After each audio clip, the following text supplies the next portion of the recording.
lecture of Mechanics of Solids 1. So I hope that you have enjoyed the first 3 lectures and you have learned a lot of things, a lot of concepts.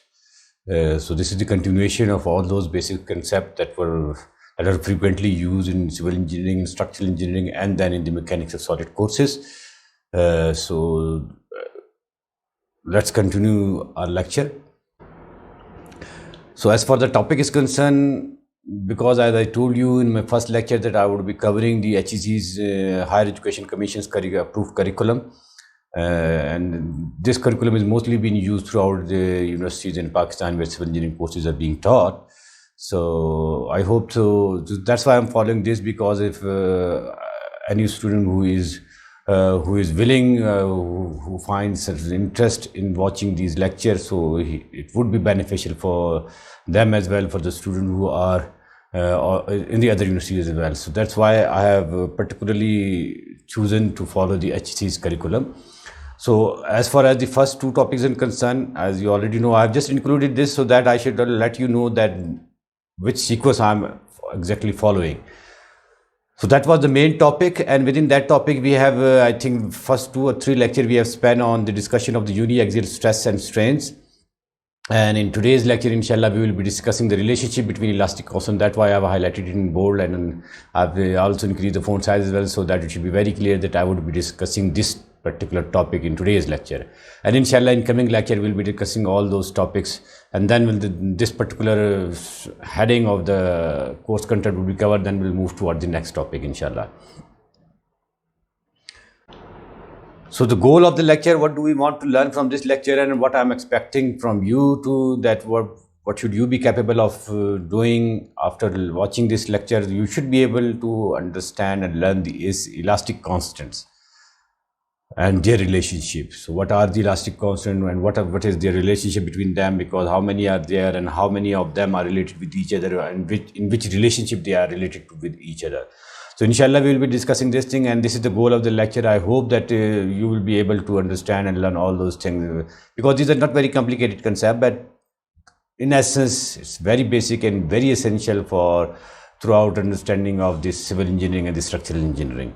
So this is the goal of the lecture. So I'm particularly describing the goal of the lecture so that you should watch this lecture with this particular goal in mind, so that at the end of the lecture, you should be able to analyze yourself at how exactly you have achieved your goal or not, whether you have achieved your goal or not. And if you haven't achieved your goal, then you can definitely analyze yourself, that you can communicate that analysis to me, said that I could not understand this thing because of this thing, then I will plan certain things. So I will definitely mold my lecture, mold my content accordingly, so that my lecture become beneficial for all of you. So to understand this elastic concept, we need to understand the concept of elasticity, because the term elastic has been used here, and then we'll see what are the constants. So first and foremost thing is that we should understand what exactly the elasticity is. So in simple words, many of you students of, I think आपको पहले से पता भी होगा, so let's discuss this again. This is the ability of a deformed material.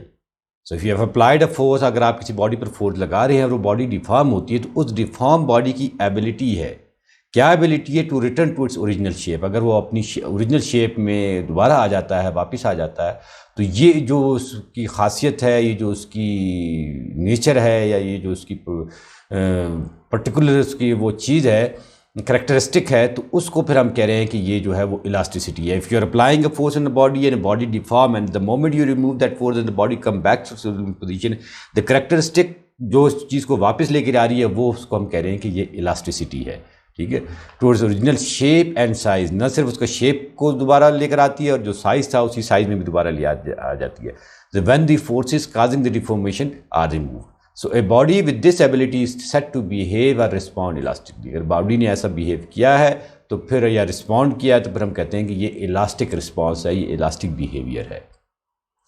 तो वो समझ में आ रहा है। तो उसके कॉन्ट्रेरी में जो चीज़ होती है वो प्लास्टिसिटी होती है, जो आप लोगों ने वर्ड सुना होगा प्लास्टिसिटी, कि आप जब फोर्स लगाते हैं बॉडी डिफॉर्म होती है, और आप फोर्स हटा देते हैं और बॉडी अपनी ओरिजिनल शेप में वापस नहीं आती, या तो उसके अंदर बहुत बड़ी डिफॉर्मेशन आ चुकी होती हैं या फिर उसके अंदर कोई certain amount of permanent deformation आ चुकी होती हैं, एंड देन दोज डिफॉर्मेशन जो है आर नॉट रिकवरेबल होती हैं। वो फिर उसकी शेप और उसका साइज़ जो है, जो भी इसके अंदर डिफॉर्मेशन आई है वो फिर परमानेंट आ जाती हैं, वो फिर वो जो है रिकवरेबल नहीं होती। तो फिर ये इस चीज़ को हम कह देते हैं कि प्लास्टिसिटी है, ठीक है। तो अब इलास्टिसिटी और प्लास्टिसिटी में आपको फ़र्क महसूस हो रहा है, तो फिर हम इसको आगे भी मज़ीद मैंने 1-2 स्लाइड्स पे की हुई हैं ताकि हम इसके कंसेप्ट को इन डेप्थ इंशाल्लाह समझने की कोशिश कर लेंगे।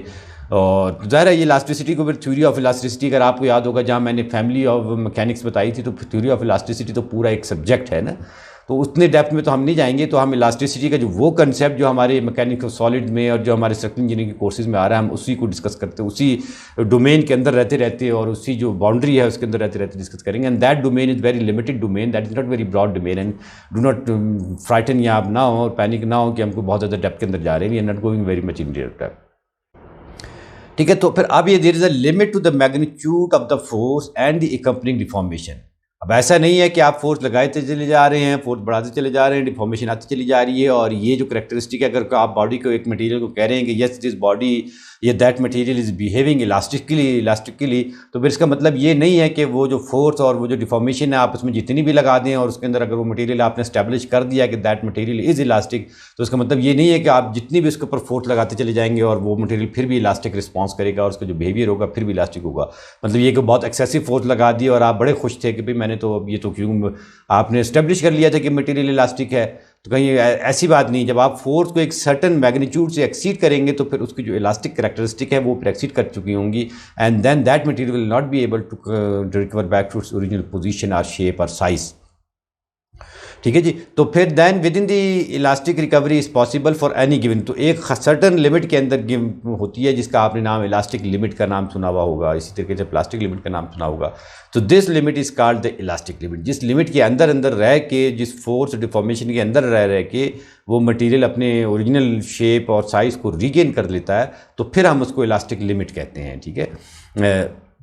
और ये जो है इलास्टिक में मैक्सिमम स्ट्रेस और force per unit area within a solid material that can arise before the onset of the permanent deformation. जो परमानेंट डिफॉर्मेशन से पहले जो चीज़ है वो इलास्टिक लिमिट कहलाती है। और ये इलास्टिक लिमिट जैसे आपको भी पता चल गया है कि ऐसा नहीं है कि किसी भी फोर्स किसी पर आती है, एक सर्टेन लिमिट के अंदर अंदर ही आती है। अगर उसको आप क्रॉस करते हैं तो फिर उसके अंदर फिर जो यील्डिंग है और फिर plastic deformation, yielding is also a plastic deformation, किस लेवल की प्लास्टिक डिफॉर्मेशन आ रही है तो वो फिर बढ़ जाती है उसके अंदर without the further increase in force, ठीक है। तो अब इलास्टिसिटी के लिए एक थोड़ा सा एक कर्व है, ये ग्राफ्स हैं जो कि मैंने आपको इंक्लूड किए हैं। तो अगर आप देख रहे हैं कि ये जो ब्लू लाइन है, तो blue line is linear as well as elastic, क्योंकि फिर यहाँ थोड़ी सी कन्फ्यूजन लीनियरिटी और इलास्टिसिटी की आ जाती है। तो इलास्टिसिटी तो अब ये आपने कंसेप्ट बिल्कुल इसको क्लियर कर लें कि elasticity is the property of the material through which it regains original shape after the removal of that force.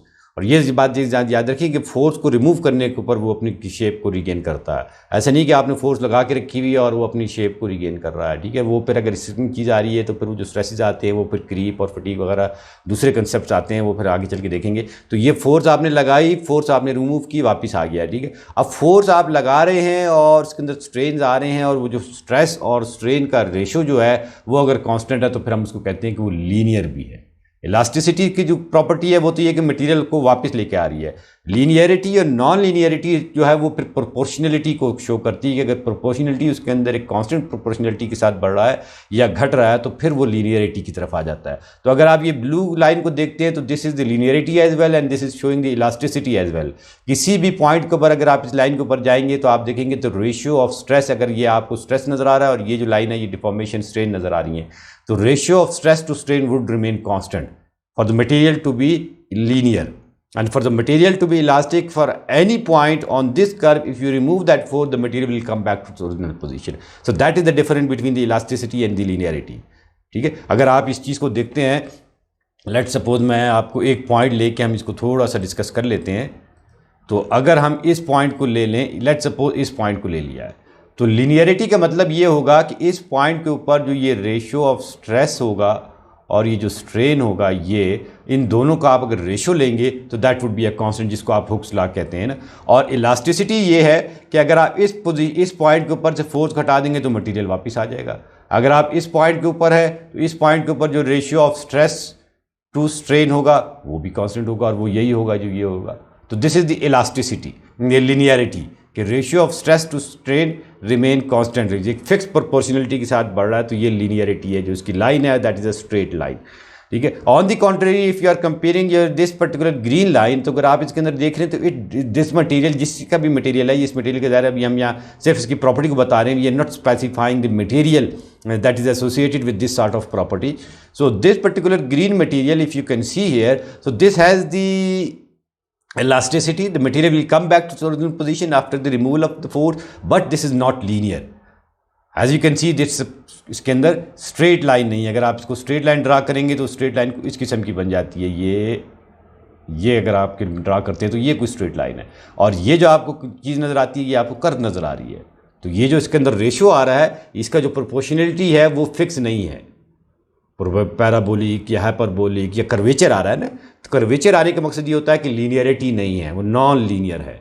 तो लीनियर और नॉन लीनियर का ये बुनियादी फर्क है। अगर स्ट्रेट लाइन है तो this is linear, if it's not straight then it's not linear, non linear कहलाता है। तो ये जो ग्रीन लाइन है this is elastic, this material has elastic property, the material will come back to original position as soon as you remove the force, but this is not linear. The ratio between the stress and strain, अगर आप इस point के ऊपर stress और strain का ratio लें और इस पॉइंट के ऊपर स्ट्रेस और स्ट्रेन का रेशियो लें, तो ये जो इनका रेशियो होगा वो अलग आ रहा होगा।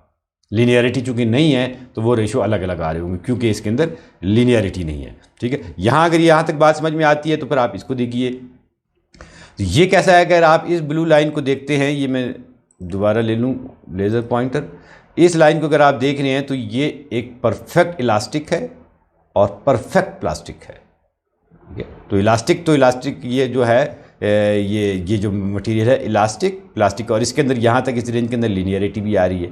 और ये अगर आप देख रहे हैं तो ये परफेक्ट प्लास्टिक है, ठीक है। तो इसके मुकाबले में अगर आपने स्टील का देखा होगा, मैं इसी के ऊपर स्टील का एक रफ सा स्केच बना देता हूँ। अगर आपने स्टील के यकीनन ड्रॉ किए हुए देखे होंगे तो वो स्टील का जो बनता है वो यहाँ से ये बिल्कुल करीब करीब आके ये इस किस्म की चीज़ स्टील की बन जाती है, और ये लाइन यहाँ से यूँ आ जाती है। तो स्टील का जो स्ट्रेस स्ट्रेन डायग्राम है वो इस किस्म की बन जाती है। ये पेन थोड़ा सा यहाँ से ये यूँ आ जाता है। अब इस रेंज के तीनों को आप डिफर कर सकते हैं। यहाँ अगर आप देख रहे हैं तो इसके अंदर भी आपको प्लास्टिसिटी और यील्डिंग नज़र आ रही है, प्लास्टिसिटी, लेकिन परफेक्ट प्लास्टिक नहीं है। तो this on the contrary is the perfect plastic. अगर इसको आप देखते हैं तो ये बिल्कुल इज अ स्ट्रेट लाइन, एक सर्टन स्ट्रेस रेशियो को परवाया and then started to flow. इसके अंदर फिर प्लास्टिक फ्लो आ गया, ये बिल्कुल फ्लो करने लग गया, ठीक है। तो ये this is non as perfect plastic and this is elastic. तो इसके अंदर ये जो चीज़ आई है, ये जो डिफॉर्मेशन आई है, ये परमानेंट डिफॉर्मेशन है। अगर आप देखते हैं तो ये इसके अंदर डिफॉर्मेशन पर, अगर आप यहाँ इस पर से फोर्स हटाते हैं तो जितनी डिफॉर्मेशन ये थी ये इसके अंदर आ चुकी, क्योंकि ये रिकवरेबल डिफॉर्मेशन थी और ये नॉन रिकवरेबल डिफॉर्मेशन थी। तो ये इसके अंदर परमानेंट डिफॉर्मेशन इस रेंज के अंदर ये आ चुकी है। तो ये जो डिफॉर्मेशन इसके अंदर आई है, ये डिफॉर्मेशन ये इसके अंदर परमानेंट डिफॉर्मेशन आ चुकी है। तो ये ब्लू लाइन जो कैसे हो गई, ये इलास्टिक परफेक्टली प्लास्टिक हो गई। और ये जो आपकी ग्रीन लाइन है इसके अंदर ये नॉन लीनियर भी है और इन इलास्टिक भी है। इसके अंदर लीनियरिटी भी नहीं है और इन इलास्टिसिटी भी है। किसी भी पॉइंट के ऊपर इसका जो रेशियो है वो भी कांस्टेंट नहीं है, और if you remove that force from that material तो वो फोर्स मटेरियल जो है अपनी ओरिजिनल पोजीशन पे वापस भी नहीं आ रहा। तो अब ये चार चीज़ों का आपने कंपैरिजन फ़र्क देख लिया। अब अगर आप इस चीज़ को देखेंगे तो मैंने एक एनिमेशन शो की हुई है, it's not my own created. ये अगर आप एनिमेशन देख रहे हैं तो ये जो स्प्रिंग्स होते हैं they are normally linear elastic. Springs जो टर्म ये आते हैं उसके लिए जो टर्म इस्तेमाल की जाती है वो परफेक्ट लीनियर इलास्टिक होते हैं। कुछ स्प्रिंग्स में नॉन लीनियर भी होते हैं, ठीक है। तो मोस्ट ऑफ द टाइम जो आपके पास स्प्रिंग्स होते हैं वो ये लीनियर इलास्टिक होते हैं। फिर अगर सॉफ्ट स्प्रिंग, हार्ड स्प्रिंग और इंटरमीडिएट स्प्रिंग होते हैं तो उसके हम उसमें नहीं जा रहे इस टाइप पे। तो यहाँ अगर आपको बात समझ में आ रही है, जो इसका लाइन आप देख रहे हैं, तो आप अगर इसके ऊपर स्ट्रेस लगा रहे हैं और ये जितना डिफॉर्म हो रहा है तो बिल्कुल एक फिक्स रेशो से हो रहा है। तो this line you can very clearly observe कि this line is the linear line. तो ये अगर आप इस पर्टिकुलर ये जो हमारे पास लाइन थी इसको आप इसके साथ यूँ रिलेट कर सकते हैं कि किस किस्म के मटेरियल में ये लीनियर इलास्टिसिटी आपको परफेक्ट नज़र आती है, जो कि बिल्कुल ये स्ट्रेट लाइन है। अगर आप किसी भी पॉइंट के ऊपर अगर फोर्स को हटा रहे हैं तो ये मटेरियल अपनी जगह के ऊपर, स्प्रिंग अपने ऊपर पोजीशन के ऊपर वापस आ रहा है। तो ठीक है, ये फिर बाकी फ्री लेंथ और ये सॉलिड लेंथ इस डिस्कशन में हम नहीं जा रहे। तो ये जो मैंने एनिमेशन यहाँ पर्टिकुलर दिखाई है तो वो सिर्फ इसलिए दिखाई है कि ये आप यहाँ लीनियरिटी को देख लें। तो दिस कॉपीराइट है इस मटेरियल का, इस पर्टिकुलर फिगर का, ये मैंने नीचे शो कर दिया है। I have taken this animation from this, so it's not my own animation, this is courtesy of this particular website. So all my thanks and gratitude to the creator of this animation. I have reproduced this for the understanding of you people. So let's move ahead. ठीक है, अब ये elasticity का concept समझ में आ गया, तो अब आपने ये देखा कि आप फोर्स लगा रहे हैं और वो मटेरियल अपनी पोजीशन पे वापस आ रहा है, and we are calling to that to be elastic.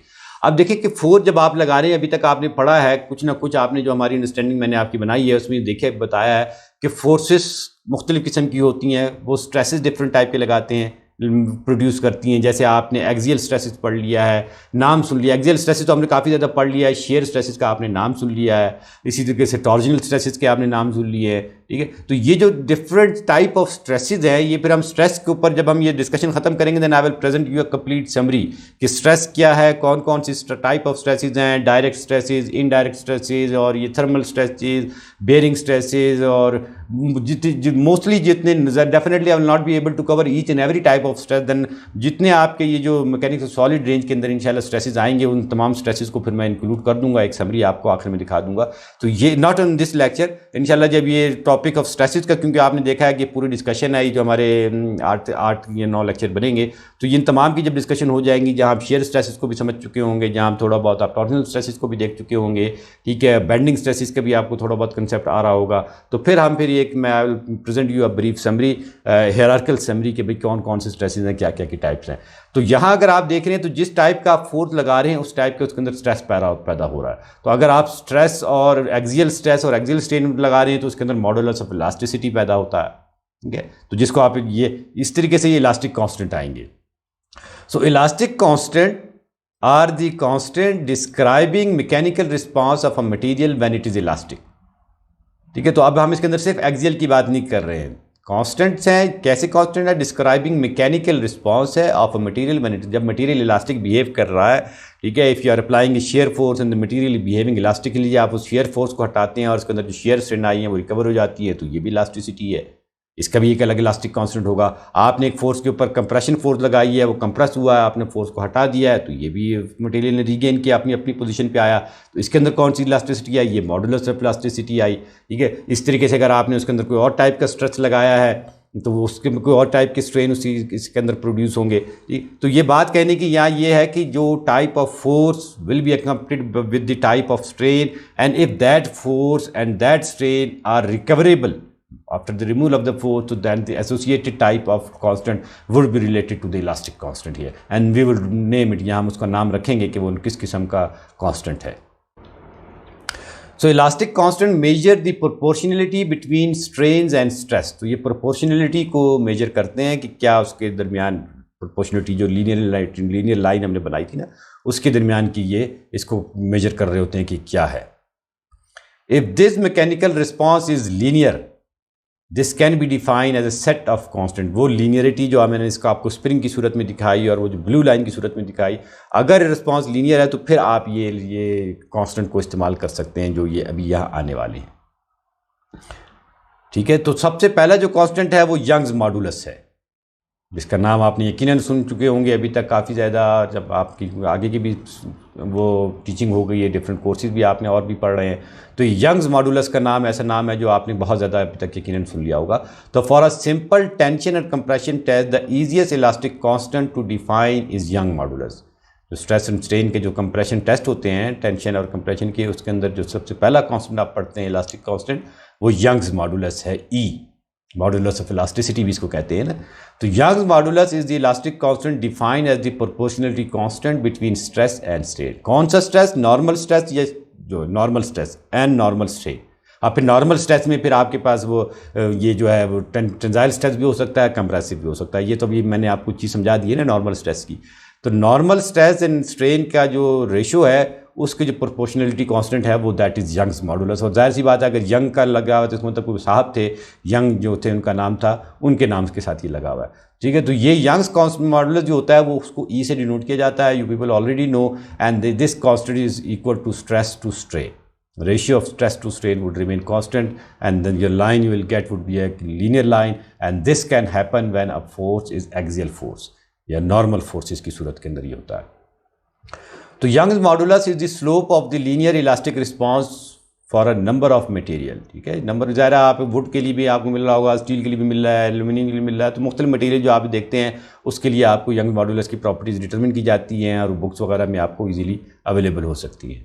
So this modulus, ये जो modulus of elasticity is often called Young's modulus. So they are the same thing. If you are calling it to be modulus of elasticity, if you are calling it to Young modulus, they are the same. ठीक है। And young name जो है वो after another English scientist है Thomas young, 1773 से 1829 में इन्होंने ये सारा काम किया और वहाँ उन्होंने ये फिर गौर व फिक्र करने के बाद ये बताया कि भाई ये को तो अगर आप नॉर्मल स्ट्रेसेस लगाते हैं मटेरियल पे और उसका जो स्ट्रेस और स्ट्रेन का रेशियो है वो कांस्टेंट आता है। तो ठीक है, लोगों ने उस ज़माने के ऊपर ये सारे के सारे काम किए। So Young modulus is the ability of any material to resist the change along its length. तो अगर आपने कंसेप्चुअली समझना है, जिस तरीके से अगर आपको याद होगा मैंने कल शायद ड्यूरिंग द लेक्चर आपको बताया था कि मोमेंट ऑफ इनर्शिया या second moment of the area क्या है, this is the ability of the material to resist the bending. Bending को जो प्रॉपर्टी रेजिस्ट कर रही होती है वो ये करती है मोमेंट ऑफ इनर्शिया या सेकंड मोमेंट ऑफ एरिया हमने इसको कहा था। तो यहाँ अगर हम ये बात कर रहे हैं तो इस ability of any material to resist the change along its length, उसकी लेंथ में, चाहे वो टेंशन में हो तो वो भी लेंथ है और अगर कंप्रेशन में है तो वहाँ जो उसको रेजिस्टेंस मिल रही होती है that is because of the modulus of elasticity. ठीक है, तो ये अगर एक बार है आपके पास जिसकी लेंथ एल है और आपने उसके ऊपर टेंसाइल फोर्स लगाया तो उसके अंदर स्ट्रेसेस प्रोड्यूस होंगे, that would be F upon A, और इसके अंदर जो चेंज आएगी length that would be delta L. So that change would be accompanied because of the, किस वजह से आ रही होगी, मॉडुलस ऑफ इलास्टिसिटी जो उसके अंदर है, यंग मॉडुलस जो है उसकी वजह से आपको ये फोर्स लगाना पड़ रही है और आपको स्ट्रेस लगाना पड़ रहा है because to produce this muscle elongation in that particular bar. तो ये तो आपके पास हो गया यंग्स मॉडुलस। अब जो नेक्स्ट है वो है बल्क मॉडुलस। ये these are all elastic constant. तो पहला इलास्टिक कांस्टेंट हमने आपको बताया कि यंग्स मॉडुलस है and the next elastic constant is the bulk modulus. So bulk modulus is when a body is subjected to mutually perpendicular direct stresses. अब ये direct stresses क्या होते हैं ये यकीनन थोड़ा सा आपको यह समझाना पड़ेगा कि ऐसे स्ट्रेसेस जो कि डायरेक्टली स्ट्रेसेस काज करते हैं, क्योंकि बाद अगर आप फोर्स लगाते हैं और उसके अंदर इनडायरेक्ट स्ट्रेसेस भी काज हो रहे होते हैं। ठीक है, जैसे बेयरिंग स्ट्रेसेस है उसको भी इनडायरेक्ट स्ट्रेसेस कहते हैं। या आपने फोर्स तो लगाई थी नॉर्मल फोर्स और उसके अंदर प्रोड्यूस हो गई बेंडिंग स्ट्रेसेस, तो बेंडिंग स्ट्रेसेस जो है वो इनडायरेक्ट स्ट्रेसेस है।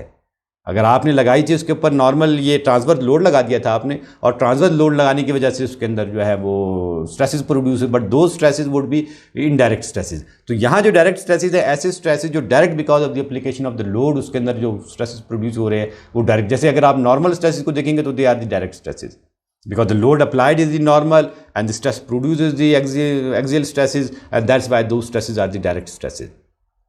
तो इसकी डिस्कशन में हम आगे चलेंगे जब टाइप ऑफ स्ट्रेसेस को आगे चलेंगे। ठीक है, तो बहरहाल when a body is subjected to mutually perpendicular direct stresses which are alike and equal. आगे आपको फिगर नजर आएगी, मैं फिगर आपको पहले दिखा देता हूँ, नहीं मेरा मिल रहा है नेक्स्ट पेज पे, ये है फिगर। तो ये एक बॉडी थी जिसका वॉल्यूम वी नॉट था, इसके ऊपर अब आप देख रहे हैं हर डायरेक्शन से सेम स्ट्रेसेस लग रहे हैं, इक्वल एंड ऑपोजिट लग रहे हैं। तो दिस ये जो इसको ट्राइगियल स्ट्रेसेस कहते हैं ना कि हर डायरेक्शन से आपको, या जिसको आप ये हाइड्रोस्टेटिक स्टेट ऑफ स्ट्रेस का अगर आपने नाम सुना हो, अगर आप एक बॉल को पानी के अंदर डिप करते हैं तो वो ball would be under the state of stress from all the direction.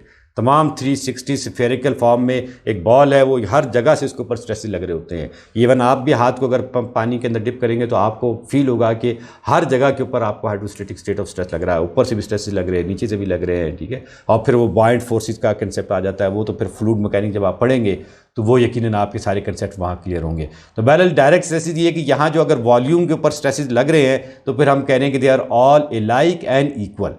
ठीक है, within its elastic limit the ratio of direct stress to the corresponding volumetric strain. अब क्या होगा कि पूरा ब्लॉक या तो कंप्रेस हो रहा होगा and if by somehow आप इसको खींच रहे हैं तो फिर ये बल्जिंग भी इसके अंदर आ सकती है, फूल भी सकता है ये। तो अगर खींच रहे हैं ना आप इसको, ऐसे फोर्सेज हैं जो कि इसको फुला रहे हैं, तो लेकिन तमाम डायरेक्शन से उसके ऊपर इक्वल एंड ऑपोजिट लग रहे हैं। जो उसके अंदर वॉल्यूमेट्रिक इंक्रीज आ रहा है दैट इज सेम, और अगर आप उसको कंप्रेस कर रहे हैं तो वॉल्यूमेट्रिक डिक्रीज आ रहा है दैट इज सेम। तो फिर ये क्या है, यहाँ जो चीज़ आ रही होगी वो बल्क मॉडुलस आ रही होगी। तो डायरेक्ट स्ट्रेसेस लग रहे हैं और वॉल्यूमेट्रिक स्ट्रेन्स आ रहे हैं उसके अंदर। is found to be, this ratio is called bulk modulus and represented by the letter K. इसको फिर letter K से करते हैं। that जो young modulus था that was denoted by letter E and this would be denoted by letter K, and this K bulk modulus would be equal to direct stress to the volumetric strain. ठीक है, तो एक आपको modulus यहाँ से ये मिला। Let's move ahead. तीसरा जो मॉडुलस है वो है share modulus. A type of stress called shear stress. अब ये this shear stress can be direct, this shear stresses can be indirect. अगर आप डायरेक्ट फोर्स लगा रहे हैं तो फिर ये डायरेक्ट शेयर स्ट्रेसेस होंगे, और अगर आपकी because of the application of the normal force some direct shear stresses are being produce in that particular body, and those shear stresses would be indirect stresses. ठीक है, तो can also be defined which can produce a shear strain gamma. ये shear strain जब आपको होता है, आपको पता है कि उसके अंदर फिर एंगुलर स्ट्रेन आ रहा होता है, तो ये शेयर स्ट्रेसेस को भी हम आगे चल के पढ़ेंगे। मेरा आपको दरअसल प्लान ये था कि मैं तमाम टाइप ऑफ स्ट्रेसेस को पढ़ लूँ and then will be solving the problem of the stresses, stress analysis के जो प्रॉब्लम होंगे, ताकि ज़ाहिर है वहाँ अगर मेरे पास शेयर स्ट्रेस का भी आ रहा होगा तो मुझे पता होगा कि मैंने वो भी पढ़ा दिया है, तो मैं उसकी चीज़ों को भी इंक्लूड कर सकूँगा। तो टाइप ऑफ स्ट्रेसेस और ये जो हम सारी चीज़ें कंप्लीट कर लेंगे even up till thermal stresses, and then इंशाल्लाह we will try to solve कोई जितना भी हमें वक्त की ज़रूरत होगी तमाम टॉपिक से रिलेटेड न्यूमेरिकल की, वो फिर हम लगा देंगे उसके ऊपर, क्योंकि ये तो हम वैसे भी वॉलंटरली आप पढ़ रहे हैं और मैं वॉलंटरली आपके लिए करा रहा हूँ, इसमें हमें टाइम का नहीं है। ज़ाहिर सी बात है जितना हम लेंथ ऑफ द लेक्चर हम वो रख देंगे लिमिटेड, नंबर ऑफ लेक्चर हम बढ़ा देंगे, जितने भी आपने देखने हैं आप देखते रहिए ताकि आपकी नॉलेज उस हिसाब से बढ़ती रहेगी।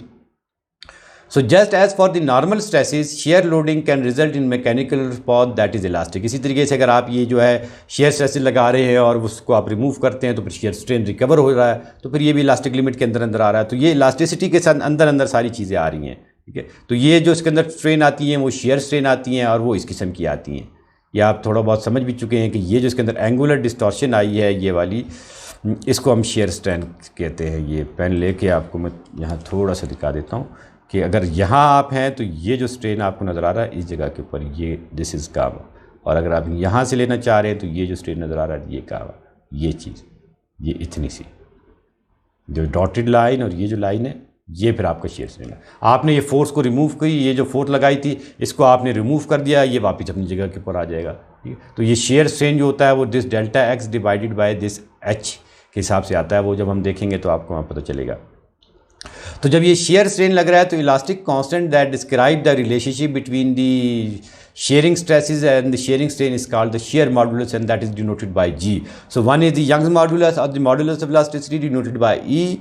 I'm repeating all those things. One is the bulk modulus because of the direct stresses and the direct strain, volumetric strain, and that we denoted by K. And this is the third modulus, and this modulus is related to the shearing stresses and the shearing strains, and we are denoting this with by G.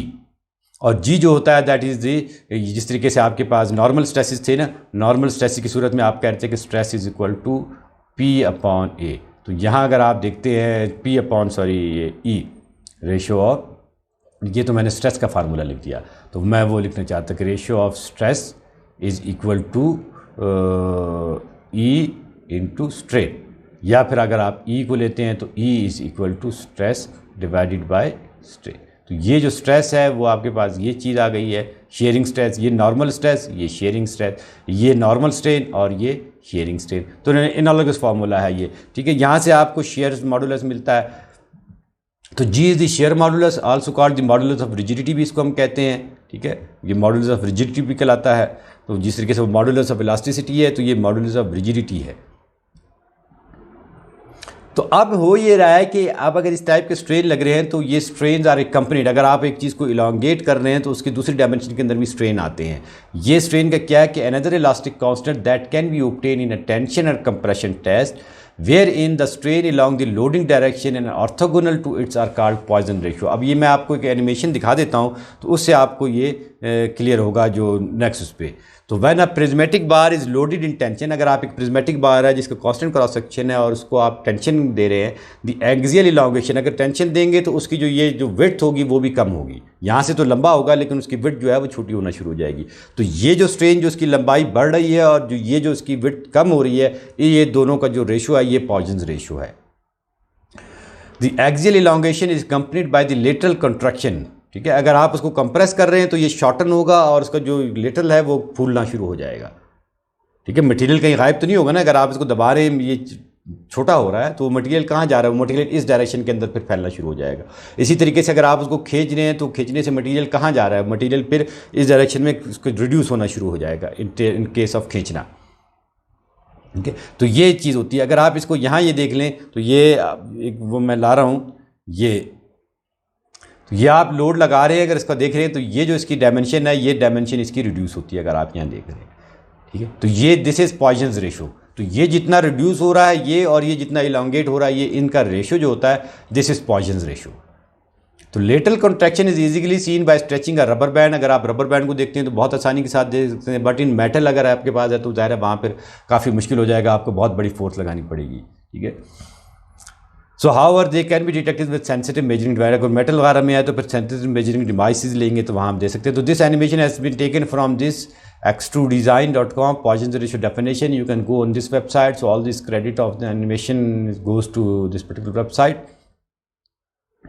ठीक है, तो Poisson ratio क्या है? The lateral strain, अगर जो lateral strain है उसका ratio two the axial strain, और इसको न्यू से डिनोट किया जाता है। ये सारी कहानी मैं नहीं पढ़ रहा, इसको जो डिनोट किया जाता है वो न्यू से हो रहा है। तो डायमेंशनलेस रेशियो होता है, ज़्यादा दो स्ट्रेन का स्ट्रेन इटसेल्फ वो जो होता है डायमेंशनलेस होता है, और फिर दो स्ट्रेन का रेशियो होगा तो वो भी डायमेंशनलेस ही होगा।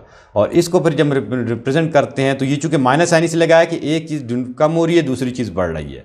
तो अगर दोनों चीज़ें बढ़ रही है घट रही होती तो फिर दोनों पॉजिटिव होते हैं, लेकिन ऐसा नहीं होता। जब एक चीज़ बढ़ती है तो पॉइजन रेशियो में दूसरी चीज़ घटती है। तो इसलिए that's why we have used this minus sign, and this is the lateral strain and this is the axial strain. Okay, अब ये सारे के सारे जब आपके पास आ गए, मैंने बता दिया कि माइनस साइन क्यों लगाया। अब इनके दरमियान है क्या, रिलेशनशिप क्या है, इनके दरमियान रिश्तेदारी क्या है। We have so far discuss, I think 4 हमने डिस्कस कर लिए है। Poisson's ratio, then shear modulus, and then bulk modulus, and then first में जो था हमने इलास्टिक मॉडुलस या यंग्स मॉडुलस हमने कहा। तो ये जो 4 थे इनके दरमियान आपस में रिश्तेदारी है, and they are not independent, they are dependent upon each other. ठीक है, ये इसमें जो सबसे इंपॉर्टेंट बात ये है, इसको आपने गौर करना है और आपने ध्यान में रखना है कि they are not independent and they are dependent upon each other. और इनकी जो डिपेंडेंसी है वो किस तरीके से आती है, वो इस तरीके से आती है। अगर आप ये इन 3 का लेना चाह रहे हैं कि modulus of rigidity, modulus of elasticity and Poisson ratio, those 3 are related by these things. तो इस तरीके से हम देखेंगे कि नेक्स्ट में क्या आ रही है। तो यहाँ अगर आप देख रहे हैं कि this is between E modulus of rigidity G and the Poisson's ratio nu. So this is the relationship between three. अब इनकी रिलेशनशिप कैसे आई है ये इंशाल्लाह जब हम, ये मैंने लिख भी दिया कि will be derive in the discussion of torsion. जब टॉर्जन की डिस्कशन करेंगे तो फिर हम इस रिलेशनशिप की डेरिवेशन की तरफ भी जाएंगे, ठीक है। लेकिन यहाँ जो बात इंपॉर्टेंट है कि E, G and nu are not independent elastic properties of the material, they are dependent upon each other. So next जो है वो E elastic Young's modulus, bulk modulus and Poisson's ratio के दरमियान भी रिश्तेदारी है, और वो रिश्तेदारी इस रिलेशनशिप के साथ एक दूसरे के साथ जुड़े हुए हैं, ठीक है। और तो यंग्स मॉडुलस है can be express in term of the bulk modulus K and rigidity modulus. और जो तीसरी रिश्तेदारी है वो इस तरीके से भी आ सकती है अगर आप E, K और G के लेना चाह रहे हैं। क्योंकि इसके अंदर आप देखेंगे तो रिजिडिटी मॉडुलस नहीं है, यहाँ हमने फिर रिजिडिटी मॉडुलस को इंट्रोड्यूस किया और पॉइजन्स रेशियो को निकाल दिया। तो ये इलास्टिक कांस्टेंट और इनकी रिलेशनशिप है। इस टाइम पे आप इनकी रिलेशनशिप को ध्यान में रखेंगे, और we will not be going into the derivation of these because these terminology, these फॉर्मूले, you can call it to be formula, but this is the relationship and these relationship may be use in numerical. And as far as the derivation is concern, क्योंकि इसकी derivation में थोड़ी चीज़ें involve होंगी, and we have not studied all those concepts of the derivation that would be involved in the derivation of all these concepts, and we will be studying inshallah। जैसे मैंने आपको बताया कि जो फर्स्ट रिलेशनशिप थी वो would be studying when we would have done discuss the discussion on the torsion, and then inshallah वो हम फर्स्ट रिलेशनशिप को करेंगे, and then आप उस रिलेशनशिप से देख लेंगे कि किस तरीके से हम बाकी रिलेशनशिप को भी निकाल सकते हैं, ठीक है। तो ये एक चौथी रिलेशनशिप जो है वो न्यू के साथ इस तरीके से भी आ रही है। Poisson's ratio can also be expressed in term of the bulk modulus and the rigidity modulus। तो जिनका रिलेशनशिप चाहिए आप जाके उनका रेलेवेंट जो इन्फॉर्मेशन आपको गिवन है उससे आप एक तीसरी इन्फॉर्मेशन ले सकते हैं। मतलब अगर आपको बल्क मॉडुलस और शेयर मॉडुलस पता है तो आप पॉइजन्स रेशियो निकाल सकते हैं। आपको पॉइजन्स रेशियो मिल गया, इलास्टिक कांस्टेंट मिल गया, तो आप रिजिडिटी मॉडुलस निकाल सकते हैं। तो इस तरीके से you can find out, if you know any of the two, you can find out the third one, ठीक है। So that's the discussion about the elastic constant. I hope I have not spend too much of time, and I hope कि आपकी समझ में आया है, क्योंकि बड़ी इंपॉर्टेंट और अच्छी इंटरेस्टिंग ये प्रॉपर्टीज़ थी जो उसको मैंने समझा था कि क्योंकि पार्ट ऑफ द कोर्स भी था, that's why I decided to record a lecture on that is well, and इंशाल्लाह will be including the other topic as well. तो यहाँ अगर आपको कोई कन्फ्यूजन, कोई प्रॉब्लम नज़र आती हैं तो do ask your question in comments, in WhatsApp, in whatever form जिसमें आप जानना चाहते हैं, पूछना चाहते हैं, whatever you feel comfortable in. So do ask your question, so I would be there इंशाल्लाह to help you to reply your question. So thank you very much, see you इंशाल्लाह इन नेक्स्ट लेक्चर।